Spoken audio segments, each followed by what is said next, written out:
شیخ ایک سوال ہے، میں کمنٹ سے لے رہا ہوں، انہوں نے کہا کہ وہ اسٹریم میں آ کر کے نہیں پوچھ سکتے، حالانکہ وہ اسٹریم میں موجود ہے۔ میں ان کا سوال لے لیتا ہوں۔ انہوں نے پوچھا ہے شیخ، ایک شخص ہے جس کی بیوی کا تعلق کسی غیر مسلم شوہر لڑکے سے ہوا، اور وہ اس کے ساتھ بھاگ کر کے چلی گئی، اور ایسے یہ واقعہ 2 بار ہو گیا۔ اب لوگوں کو یہ واقعہ پتہ نہیں تھا، لیکن اس کے لڑکے کے بھائی بہنوں کو پتہ ہے، اور لڑکے کے بھائی بہن اس سے قطع تعلق کرنا چاہتے ہیں، اور لوگوں سے کوئی تعلق رکھنا نہیں چاہتے ہیں، تاکہ جو ہے ان کے بچوں پر اثر نہ پڑے، کیونکہ شوہر نے اس عورت کے ساتھ کوئی معاملہ نہیں کیا، اس کو نہ ڈانٹا نہ ڈپٹا، اور نہ اس لڑکی کو کوئی افسوس ہے اس پر۔ تو وہ لوگ یہ پوچھ رہے ہیں شیخ کہ کیا ان کا قطع تعلق کرنا اس وجہ سے، کیا اس کے لیے وہ گنہگار ہوں گے؟ دیکھیے، اس میں کوئی شک نہیں ہے کہ اگر کسی عورت کا تعلق کسی غیر مرد سے ہے تو اس کے شوہر کو سب سے پہلے تو غیرت آنی چاہیے۔ اگر اس کے شوہر کو غیرت نہیں آتی ہے تو یہ دیوسیت ہے، جیسا کہ اللہ کے نبی صلی اللہ علیہ وسلم نے بتایا ہے۔ تو اس کے شوہر کو غیرت آنی چاہیے، وہ اپنی بیوی کو سمجھائے۔ دیکھیے، اگر وہ چاہے تو اسے چھوڑ بھی سکتا ہے، اسے مکمل طور سے ہماری شریعت یہ اجازت دیتی ہے کہ وہ چھوڑ سکتا ہے، لیکن اگر وہ چاہے، رکھنا چاہے، تو رکھنے کی صرف ایک صورت ہے کہ اپنی بیوی کو سمجھائے اور اس کی بیوی سچے دل سے توبہ کر لے، تبھی اس عورت کو اپنے ساتھ رکھنا جائز ہوگا۔ اگر اس کی بیوی توبہ نہیں کرتی ہے اور یہ برائی کنٹینیو کرتی جاتی ہے تو اس شوہر کے لیے جائز ہی نہیں ہے کہ اس کو اپنے ساتھ رکھے۔ اگر وہ اپنے ساتھ رکھتا ہے تو وہ غلط کر رہا ہے۔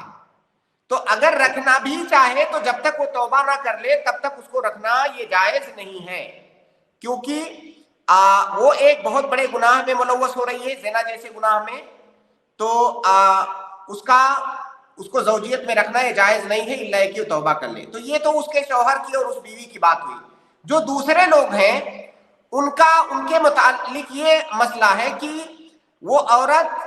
جو کہ کبیرہ گناہ کا ارتکاب کر رہی ہے، اس کا شوہر جو کہ اس پر کوئی ایکشن نہیں لے رہا ہے، وہ بھی گناہ کا مرتکب ہو رہا ہے۔ اب کیا کسی کبیرہ گناہ کرنے والے سے ہم قطع تعلق کر لیں گے، جس کو کہ حجر کہا جاتا ہے ہماری شریعت میں؟ نہیں، کبیرہ گناہ کرنے والے سے ہم قطع تعلق نہیں کریں گے، ہم اس کو سمجھائیں گے۔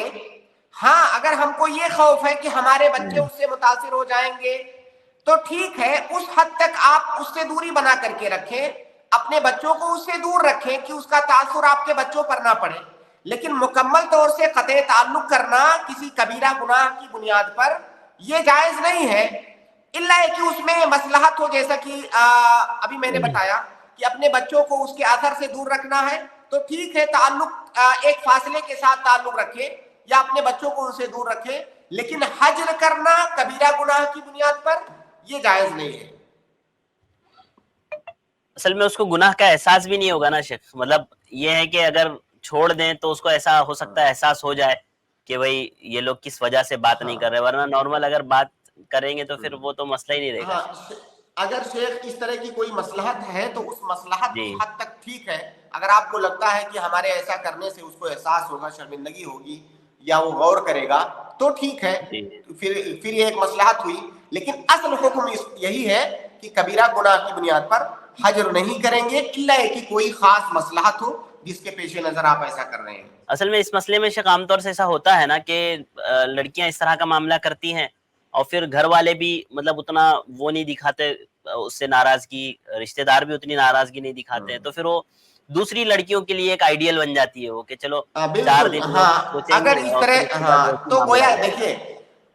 ہماری شریعت میں سے سد الذرائع جی اور مصالح یہ مستقل باب ہے۔ بہت سارے احکام جو اصلاً جائز ہوتے ہیں، من جی باب سد الذریعہ وہ چیزیں حرام ہوتی ہیں۔ اگر کوئی بڑی مصلحت ہے جو آپ حاصل کرنا چاہتے ہیں تو اس کی بنیاد پر ایسا کر سکتے ہیں، تو لہٰذا جی دونوں حکم آپ کے سامنے رہنا چاہیے، آپ کے علم میں رہنا جی چاہیے جی کہ کبیرہ گناہ کی بنیاد پر حجر نہیں کرنا ہے، لیکن ساتھ میں وہ مصلحت حاصل کرنی ہے تو اس کی بنیاد پر اس سے فاصلہ بنا سکتے ہیں۔ ٹھیک ہے شیخ، جزاک اللہ خیر، بارک اللہ فیکم۔